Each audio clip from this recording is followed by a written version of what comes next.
everyone, and welcome you all on this lecture number 36 of Mathematical Physics series. And the topic which we were discussing was generalized distribution, और हम लोग उसमें कर रहे थे Dirac delta function. Okay, सो इस lecture को शुरू करने से पहले सबसे पहले हम लोग कुछ स्टूडेंट्स डाउट ले लेते हैं.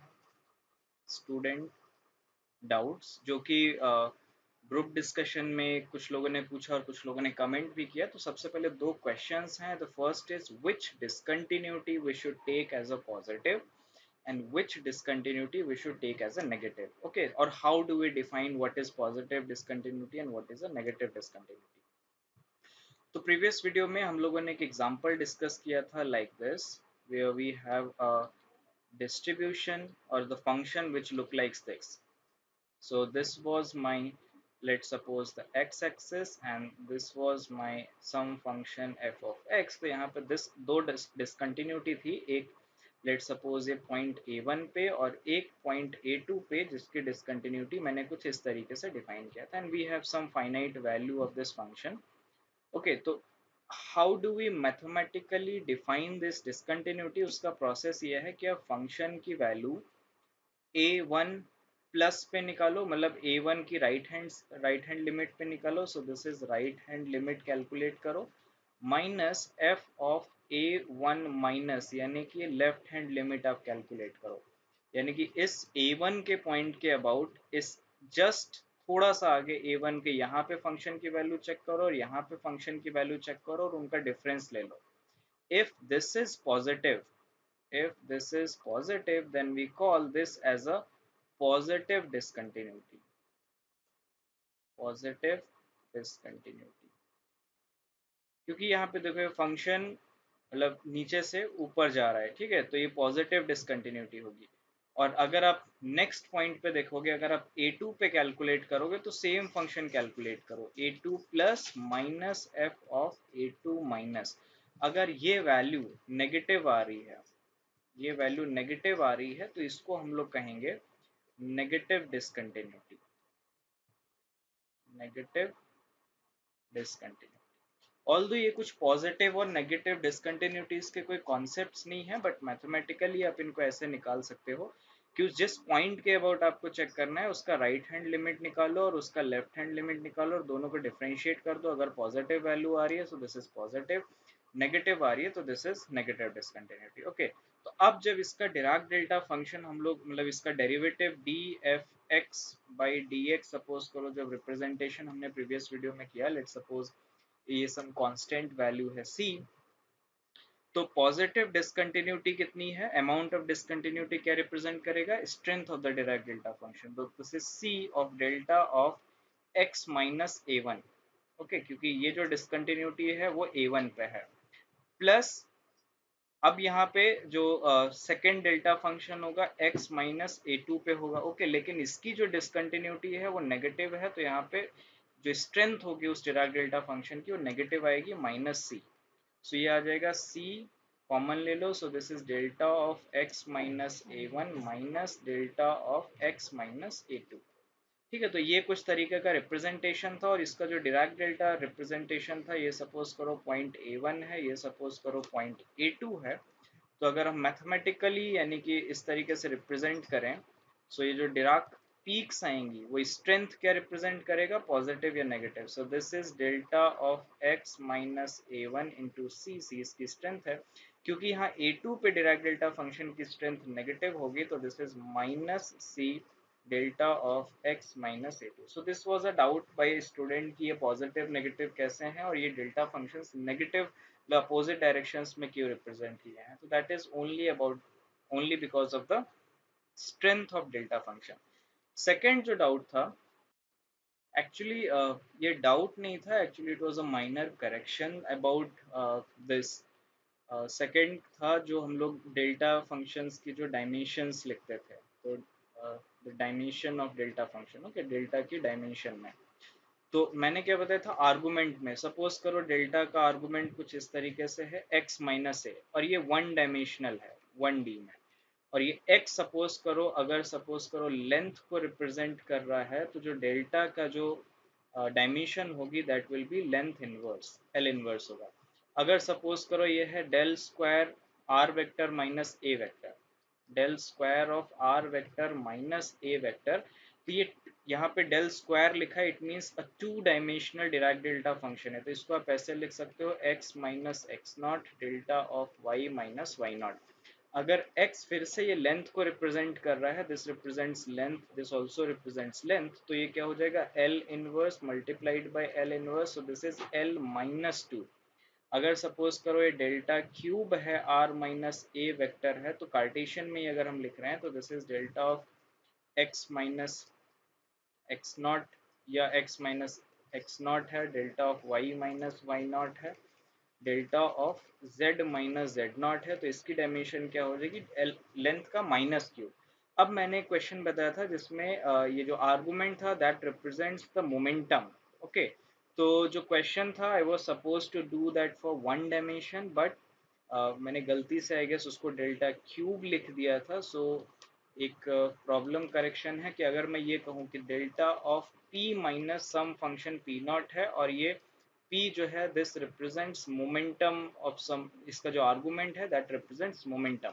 तो ये जो डेल्टा फंक्शन, ये जो डेल्टा है इसका जो डायमेंशन होगा that will be momentum inverse, momentum inverse. Okay, अगर यहाँ सपोज करो डेल्टा क्यूब मैंने p minus p naught vector इस तरीके से लिखा होता, so that will represent delta of p x minus p x naught, delta of p y minus p y naught, delta of p z minus p z naught. Okay, तो सबकी सब इन, तो इस three dimensional Dirac delta function का जो magnet जो dimension होगा वो क्या आ जाएगा, momentum minus three. Okay, so yes, dimension. So these were the two students' doubt which I should discuss because they asked to discuss in the next video. Okay, so now let's start our next topic by solving some questions. So this question is from just examination, and this is related with this greatest integer function. So let's first solve this question. So this was asked in JEST 2012 exam. This is nothing to do with Dirac delta function, but it is relevant because we were studying the generalized function. So let's do an integration which is 0 to infinity greatest integer function this and e की power minus x dx. So this is the integration which you need to do. And I'm doing this here because we have a we just define this greatest integer function in the last problem that we solved. तो इसमें क्या करेंगे, we will split this limit into 0 to 1 plus 1 to 2 plus 2 to 3 and so on and so forth till infinity. Okay, तो ये जो हमारा first integral आएगा वो क्या आ जाएगा, this is integration 0 to 1 into 0 into dx because this greatest integer function in limit 0 to 1, in limit 0 to 1 this will give you the zero value. Okay, क्योंकि x की कुछ तुम कुछ भी वैल्यू दे दो in between 0 to 1 this will go to 0। तो second वाला होगा that will give you 1, so this is integration 1 to 2 e raised to power minus x dx। the third will become 2 to 3 2 into e raised to power minus x dx plus integration 3 to 4 3 into e raised to power minus x dx and so on and so forth. Okay, so this will be the value of this integral. Now it's you just have to do the integration. The first value will be 0 and this is minus of 1 by e की power x and the value is 1 to 2 plus my 2 of minus 1 1 by e की power x into 2 to 3 plus 3 of minus 1, this is 1 by e की power x of 3 to 4 and so on and so forth. तो इसकी जब integration ले लेंगे तो 1 by e square minus 1 by e, सो इसको हम लिख सकते हैं 1 by e minus 1 by e square first से आएगा। इसको हम लोग लिख लेते हैं plus 2 1 by e square minus 1 by e cube, इसको हम लिख लेते हैं प्लस 3 1 by यहाँ पे क्यूब आएगा 1 by e cube minus 1 by e की power 4 and so on and so fourth. Okay, तो ये लिमिट सीरीज क्या बन जाएगी 1 by e plus 1 by e square plus 1 by e cube plus 1 by e की पावर 4 इस तरीके से बन जाएगा। तो ये एक जीपी सीरीज है। तो जीपी सीरीज में इन्फिनिट ये टिल इन्फिनिटी है, तो इन्फिनिट सीरीज का सम क्या होता है a बाई 1 माइनस आर। तो यहाँ पे अगर हम ये लिखेंगे a कितना है 1 बाई ई, ये कितना है r कितना है r should be less than 1 and this is 1 by e and this is less than 1, so this is 1 by e. so value क्या आ गया 1 by e minus 1, तो इस पूरे इंटीग्रल की जो वैल्यू है this is 1 by e minus 1. Okay, so this is answer to this particular question. अब हम लोग थोड़ा क्वांटम मैकेनिक्स में चलते हैं और जो डिराक पोटेंशियल है उसमें पर्टिकुलर हम उसको सॉल्व नहीं करेंगे but we will see some generalized behavior of the function, some behavior of the function which will show me, and without solving you will get an expression, you will get an idea how the wave function should look like. Okay, कि बिना solve किए हम उसमें ये चीज़ें देखेंगे कि सिर्फ डेल्टा फंक्शन के बारे में जितनी चीज़ें हमें पता हैं अभी तक उसके बेसिस पे हम उस पूरे पर्टिकुलर इक्वेशन से, श्रोडिंजर इक्वेशन से क्या चीज़ें एक्सट्रैक्ट कर सकते हैं, क्या इंफॉर्मेशन जान सकते हैं. तो देखो आइडिया क्या है श्रोडिंजर इक्वेशन का. तो लेट सपोज हमारा जो पोटेंशियल है v of x, this is attractive potential, this is negative sign है, पोटेंशियल इज अट्रैक्टिव और डेल्टा x है यानी कि x is equal to zero पे एक पीक है. तो जो रिप्रेजेंटेशन होगा पोटेंशियल का वो कुछ इस तरीके से होगा कि there is a sharp peak at x is equal to zero. Otherwise ये पोटेंशियल जो है हर जगह, सॉरी हर जगह जो पोटेंशियल की वैल्यू है यहाँ पे v is equal to zero है, इधर भी v is equal to zero है, but v at x is equal to zero is infinity. Okay, तो इस तरीके का कुछ पोटेंशियल है. ये पोटेंशियल जो है नेगेटिव है, इट मीन्स जो फोर्स है दैट इज अट्रैक्टिव. तो इसके लिए अगर हम टाइम इंडिपेंडेंट श्रोडिंजर इक्वेशन अगर लिखेंगे तो वो इक्वेशन हमें क्या मिल जाएगी, this is minus h cut square by two m del square psi, psi is a wave function, plus delta of r, or you can in general write this potential v of r into psi is equal to e into psi. और ये जो potential है there is a delta function minus delta of x. तो it means कि एक हमारे पास, देखो हम इसको सॉल्व नहीं करने वाले, जस्ट आपको एक क्वालिटेटिव आइडिया देने वाले हैं. ये वेव फंक्शन का सेकेंड डेरिवेटिव है और सेकेंड डेरिवेटिव में एक डेल्टा फंक्शन है. So we have a delta function. This equation represents we have a delta function in second derivative of psi. Second derivative of psi. Wave function के second derivative में एक delta function है. तो this implies कि इसका जो first derivative होगा वो discontinuous होगा. So this implies the derivative the first derivative of psi should be discontinuous. क्योंकि अभी अभी हमने पढ़ा कि अगर कोई कंटिन्यूअस, सॉरी डिसकंटिन्यूअस फंक्शन है उसका अगर तुम डेरिवेटिव लोगे सो that will give you a delta function. तो सेकंड डेरिवेटिव में डेल्टा फंक्शन है, तो दिस इंप्लाइज कि जो फर्स्ट डेरिवेटिव था उस वेव फंक्शन का that should B discontinuous function. अच्छा, अब हमें साई के बारे में क्वालिटेटिव आइडिया मिल गया कि उसका जो फर्स्ट डेरिवेटिव होगा वो डिसकंटिन्यूअस होगा. अब सपोज करो कि कोई कुछ वेव फंक्शन है जो कुछ इस तरीके से है, कुछ भी मतलब ये रफ कोई भी जनरल फंक्शंस हो सकते हैं. क्या इन फंक्शंस का फर्स्ट डेरिवेटिव डिसकंटिन्यूअस होगा? क्योंकि फर्स्ट डेरिवेटिव कहीं पे भी आप चाहे ये वेव फंक्शन फर्स्ट पे ले लो या वेव फंक्शन सेकंड पे ले लो, अगर इनके तुम डेरिवेटिव लोगे so they will be not discontinuous. The first derivative of this functions will be not discontinuous क्योंकि ये स्मूथ है, स्मूथ कर्व्स हैं. तो किन फंक्शंस का जो फर्स्ट डेरिवेटिव है वो डिसकंटिन्यूअस होगा? जिनमें कहीं पे एक शार्प पीक होगी. फॉर एग्जांपल अगर हमें थर्ड इस तरीके से रिप्रेजेंट करें कोई वेव फंक्शन जहाँ पे ये जो पॉइंट है, जो टिप है, ये एक शार्प पीक है यहाँ पे. ओके, या सपोज करो इस तरीके से कोई वेव फंक्शन है, यहाँ पे भी एक शार्प पीक है, ये जो टिप है ये एक शार्प पॉइंट है यहाँ पे. ओके, ये जो टिप है यहाँ पे एक शार्प पॉइंट है, या इस तरीके से भी वेव फंक्शन हो सकते हैं, जो टिप है वो एक शार्प पॉइंट है. तो ऐसे वेव फंक्शंस जिनमें एक शार्प पीक है, उन वेव फंक्शंस का फर्स्ट डेरिवेटिव डिसकंटिन्यूअस होगा, तो उनका सेकंड डेरिवेटिव डेल्टा फंक्शन से रिप्रेजेंट होगा. ओके, तो बिना सॉल्व किए हमें एक आइडिया लग गया कि डेल्टा फंक्शन का जो भी वेव फंक्शन आएगा उस वेव फंक्शन में एक शार्प पीक होगी. So there should be a sharp peak in Sai. Okay, तो देखो क्वांटम मैकेनिक्स हम लोग नहीं पढ़ रहे हैं अभी, we are just doing mathematical physics.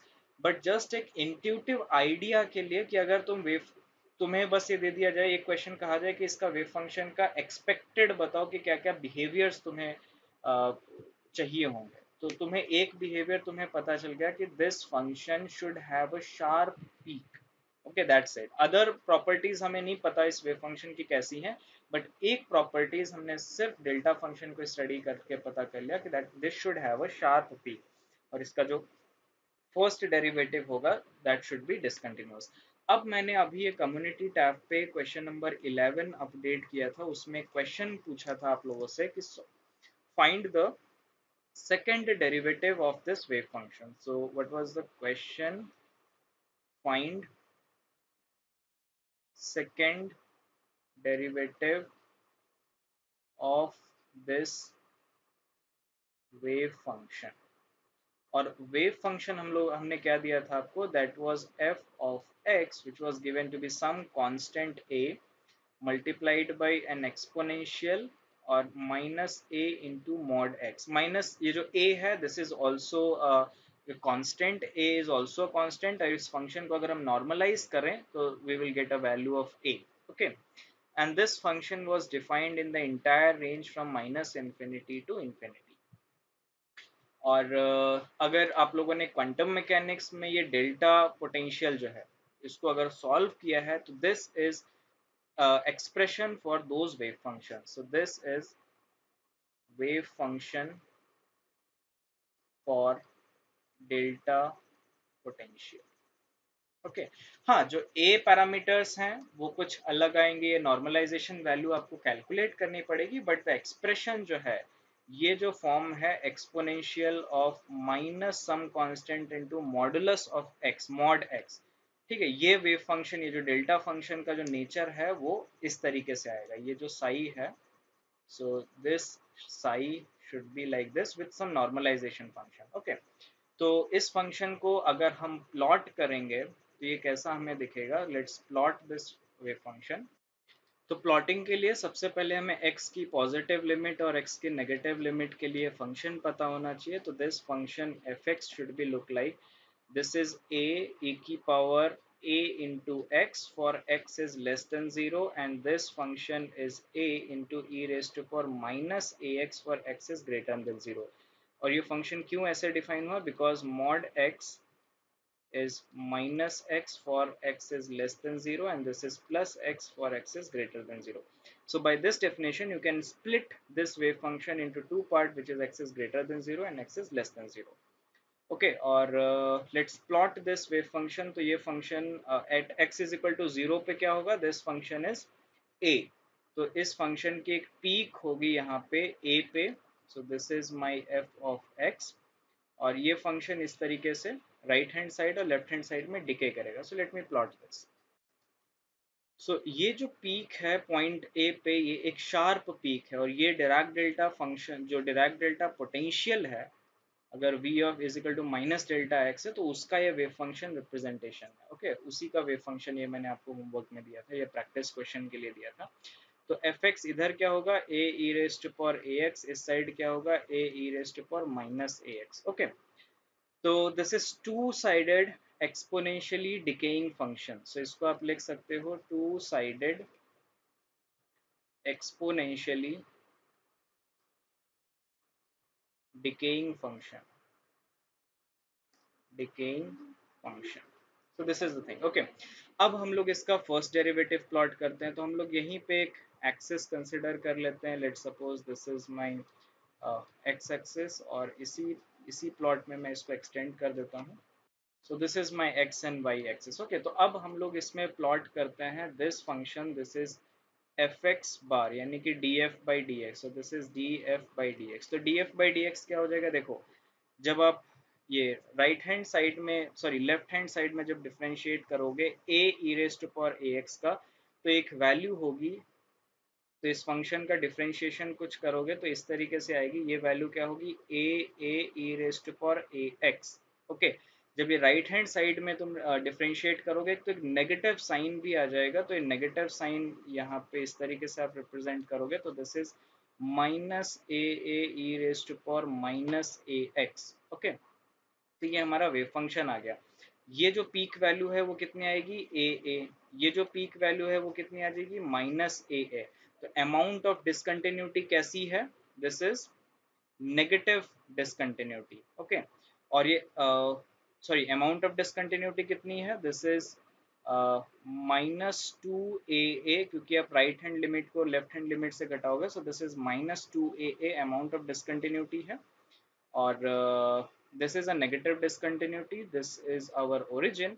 तो ये हो गया हमारा फर्स्ट डेरिवेटिव। अब अगर आप सेकंड डेरिवेटिव लिखोगे, so that should be related with a delta function, because this function is discontinuous at x is equal to 0। तो अब हम अगर इसको फिर से डिफरेंशिएट करोगे तो लेफ्ट हैंड साइड में क्या आ जाएगा, A square A E raised पर A x. Okay, right hand side में क्या आ जाएगा, A square A E raised पर minus A X. But X is equal to 0 पे क्या होगा, एक डेल्टा फंक्शन इस तरीके से आ जाएगा, तो उसका रिप्रेजेंटेशन डेल्टा ऑफ मतलब ये जो फंक्शन है इसको आप क्या लिख सकते हो, ये जो x इज इक्वल टू 0 पे प्रिसाइजली, इसको आप लिख सकते हो -2 a, that is the amount of discontinuity multiplied by this delta function x at 0। So क्या आ जाएगा, -2 a delta of x। So this is the representation at x is equal to 0। तो अगर जैसे कई लोगों ने जो आंसर इसका रिप्लाई किया था, that was this, so this was the answer, d square f by dx square. So they have written this is a square a e raised to power minus mod x into a. So this they have replied, but this is a wrong answer, because there should be a delta function associated with this second derivative of this function. तो वो कितना आ जाएगा, -2a delta of x. So this is a correct second derivative of this wave function. Okay, so this was the question. But यहाँ पे एक हमें एक की कॉन्सेप्ट, एक आइडिया मिल गया, वो क्या है कि if a function has a sharp peak at any point, then the derivative of the function will be discontinuous in nature at that point। ये हम लोगों ने ओवरऑल जो अभी तक कंक्लूड किया वो है। सो let me right it. Okay, so this is the precise statement which I just mentioned. So this was a question which I asked, and because I was about to do in this video, so that's why I asked in the community tab for you to just solve this wave function. Okay, so we are done with this question. जो second part मैंने उसमें part A पूछा था उसको आगे करेंगे। But अब हम लोग एक रिप्रेजेंटेशन देख लेते हैं मैथमेटिकल फंक्शंस का, कि उसको कैसे थ्री डायमेंशन मैथमेटिकल फंक्शन हम लोग फूरियर सीरीज, मतलब वो जो इनवर्स फूरियर ट्रांसफॉर्म था उसमें कैसे लिख सकते हैं, और फिजिकल प्रॉब्लम्स में कहाँ आते हैं, फिर उनकी हम लोग प्रॉपर्टीज देखेंगे, फिर कुछ क्वेश्चंस करेंगे। तो फर्स्ट हमारा जो टॉपिक है that is occurrence of delta function physical problems. तो सारे तो फिजिकल प्रॉब्लम्स नहीं, बट एक जो बहुत ही कॉमन रिप्रेजेंटेशन है उसको हम लोग लिखेंगे। तो सपोज करो एक यहाँ पे पॉइंट चार्ज है Q, एक कोई पोजीशन है, लेट सपोज इसकी जो पोजीशन है this is x naught y naught into z naught, और लेट सपोज इसको हम लोग r नॉट से रिप्रेजेंट करते हैं। ओके, अब यहाँ से एक r डिस्टेंस पे, r वेक्टर पे r डिस्टेंस पे एक पॉइंट है, लेट सपोज इसका पॉइंट P है, तो यहाँ पे हमें इलेक्ट्रिक फील्ड बताना है। तो इलेक्ट्रिक फील्ड आप सिंपली लिख सकते हो मैग्नीट्यूड डिवाइडेड बाय इसका जो डायरेक्शन होगा, that is more important to us, that is R cap by R square. तो अगर आप डेल डॉट ई कैलकुलेट करोगे Gauss law, so this is you know this is rho R by epsilon not.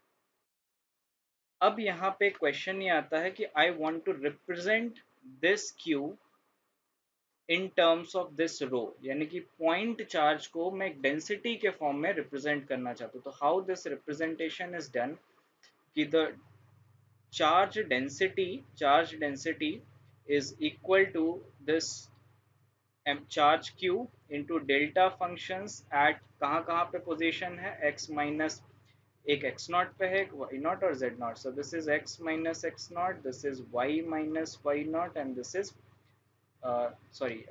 this is delta of x minus x naught, delta of y minus y naught, and delta of z minus z naught. Let's check the dimension. इसकी dimension क्या होगी? Length inverse. इसकी dimension क्या होगी? Length inverse. इसकी dimension क्या होगी? Length inverse. So this is charge per unit volume. So इसकी डायमेंशन अगर हम देखें, so this is charge per volume. So this charge per volume is nothing but the charge density. So this is charge density. So what we have done now, we have written a point charge density.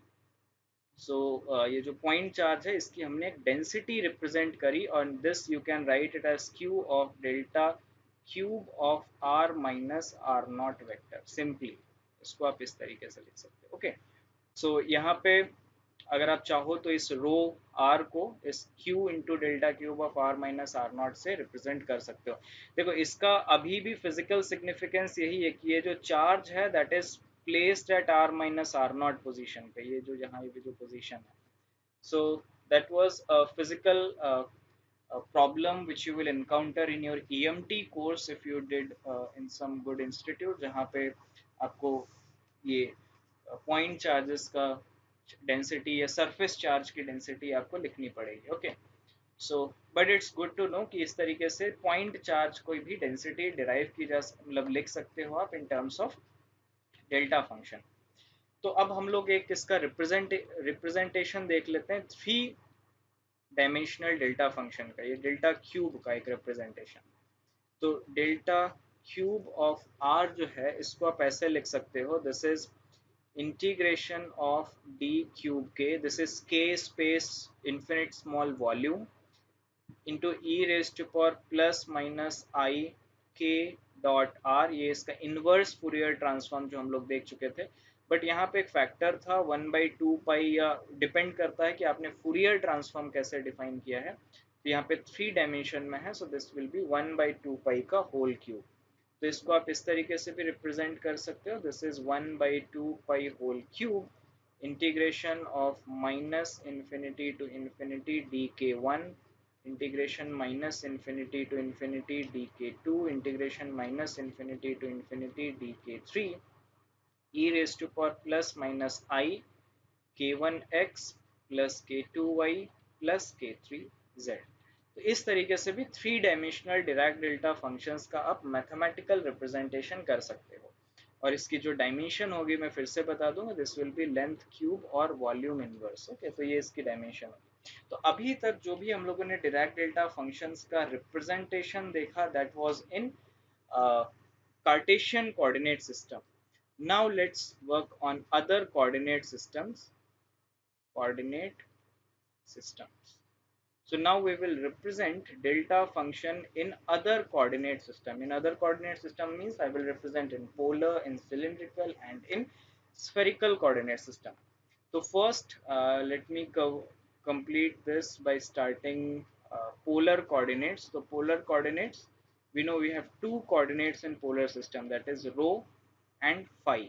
So rho and phi. Okay, so delta square of r minus some r naught, या r minus, let's write it as r prime, it doesn't matter whatever convention you write. This is a two dimensional Dirac delta function. तो इसको हम लोग क्या लिख सकते हैं, this is delta of are minus are prime, delta of theta या phi minus phi prime, delta of phi minus phi prime. But जब आप पोलर कोऑर्डिनेट सिस्टम में आप इंटीग्रेशन करते हो तो वॉल्यूम या जो सरफेस एलिमेंट आता है वो क्या आता है, rho D phi D R, ये आता है. तो यहाँ पे एक रो का फैक्टर ज्यादा आता है, so I will divide with factor, this is 1/रो. क्योंकि जब आप इस फंक्शन का अगर आप ये इंटीग्रल लोगे, del square r vector minus are prime in d s surface integral अगर आप टोटल लोगे, सो दैट शुड बी 1. तो this should be 1. This implies कि इसको आप इस तरीके से लिखोगे कि integration of delta of are minus are prime, delta of phi minus phi prime. तो यहाँ पे आर डी फाई आएगा, तो ये सॉरी रो डी फाई, इसको हम आर से लिख लेते हैं क्योंकि ओके नहीं रो से ही लिख लेते हैं. तो यहाँ पे फिर r माइनस आर प्राइम नहीं, इसको फिर रो माइनस रो प्राइम हम लोग लिख देते हैं, जो कोऑर्डिनेट यूज कर रहे हैं फिर उसी में लिखते हैं। दिस इज डी रो, एक मिनट चेक कर लेते हैं। दिस इज आर वेक्टर, उस वेक्टर में दो कोऑर्डिनेट्स हैं रो और फाई। तो यहाँ पे भी इसको हम लोग रो माइनस रो फाई लिख लेते हैं, रो prime D rho D phi. Okay, तो यहाँ पे मेरे पास एक फैक्टर जो है रो का ज्यादा आएगा, रो डी फाई। तो इसीलिए 1/रो से हम इसको मल्टीप्लाई कर देंगे, तो जब इंटीग्रेट करेंगे so this value will give me 1। So that's the reason for this 1/रो पार्ट। इसी तरीके से हम अदर कोऑर्डिनेट सिस्टम में भी लिख सकते हैं। So let's suppose I am writing in cylindrical coordinates, cylindrical coordinates. तो सिलेंड्रिकल कोऑर्डिनेट्स हमारे पास तीन होंगे, रो फाई और जेड। तो रो फाई जेड में ये three dimensional Dirac delta function आएगा। Let suppose my vector is R prime minus R, तो इसको हम लिख सकते हैं delta of rho minus rho prime, delta of phi minus phi prime, delta of Z minus Z prime.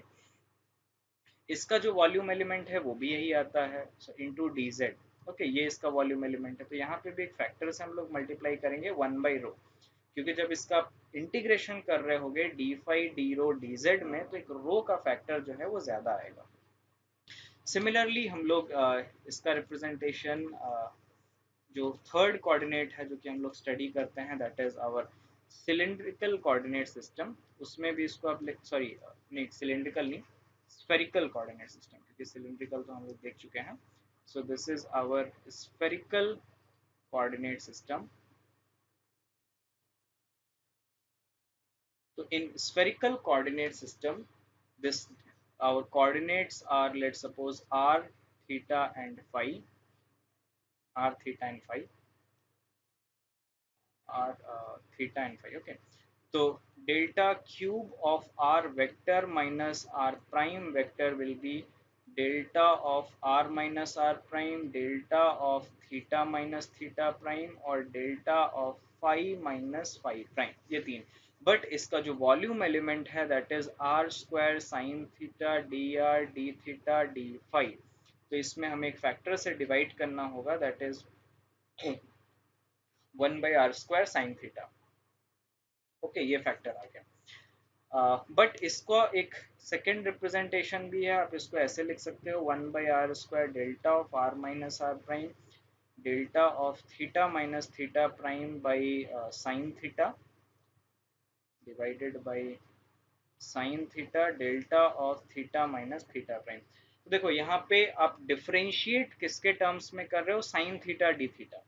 तो differentiate आप कर रहे हो साइन थीटा डी थीटा के टर्म्स में, तो with a negative sign we can write this as d cos theta, d of minus d of cos theta, यानी कि आप कॉस थीटा के टर्म्स में डिफरेंशिएशन कर रहे हो। तो इसका एक सेकेंड फॉर्म भी आप इसको लिख सकते हो, delta of are minus are prime, delta of cos theta minus cos theta prime और delta of phi minus phi prime.